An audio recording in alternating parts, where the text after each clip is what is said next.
చంద్రబాబు ప్రజాగళం యాత్ర కొనసాగుతోంది. ఇవాళ గుంటూరు జిల్లాలో చంద్రబాబు పర్యటించనున్నారు. పాలకులలో పార్టీ నాయకులతో సమావేశమవుతారు. పలు విషయాలపై చర్చిస్తారు బాబు.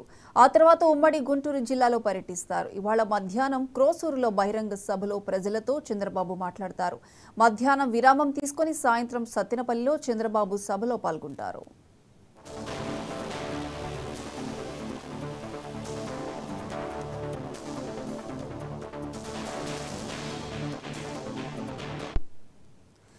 ఇదే అంశానికి సంబంధించి మరిన్ని అప్డేట్స్ మా regional coordinator Anil phone line అందిస్తారు. అనిల్.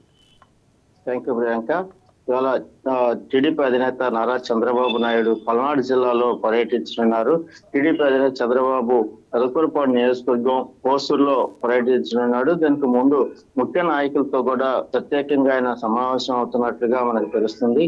ప్రజాగళం సభ సాయంత్రం 3 గంటల సమయంలో ఆయన అక్కడికి చేరుకున్న తర్వాత సభలో హాజరై అక్కడ ప్రసంగిస్తారని మనకు తెలుస్తా ఉంది. అయితే టీడీపీ ముఖ్య నేతలతో మాత్రం ముందుగా సమావేశం అవుతారు. తాడేపల్లి ఆయన నివాసంలో కూడా ఈ రోజు కొంతమంది ముఖ్య నేతలతో సమావేశం అయిన తర్వాతే సాయంత్రం 3 గంటల సమయంలో ఎన్టీఆర్ సెంటర్ లో సభలో ప్రసంగించుకున్నారు. అలాగే తర్వాత సత్తెనపల్లి నియోజకవర్గంలో కూడా ఆయన ప్రజాగళం యాత్ర కొనసాగుతుంది. ప్రజాగళం యాత్రలో ఆయన సత్తెనపల్లి నియోజకవర్గంలో కూడా ర్యాలీగా వెళ్ళి అక్కడ రోడ్ షో నిర్వహించిన తర్వాత ప్రజాగళం సభలో కూడా ఆయన ప్రసంగిస్తారు. ఇక్కడ పల్నాడు జిల్లాకు చెందిన మాజీ MLA Janga Krishnamurthy, present MLC Janga Krishnamurthy కూడా ఆయన ప్రజాగళం యాత్రలో సభలో ఆయన వైసీపీకి రాజీనామా చేశారు. ఇటీవల కాలంలో ఆయన టీడీపీ తీర్థం పుచ్చుకోబోతున్నారు.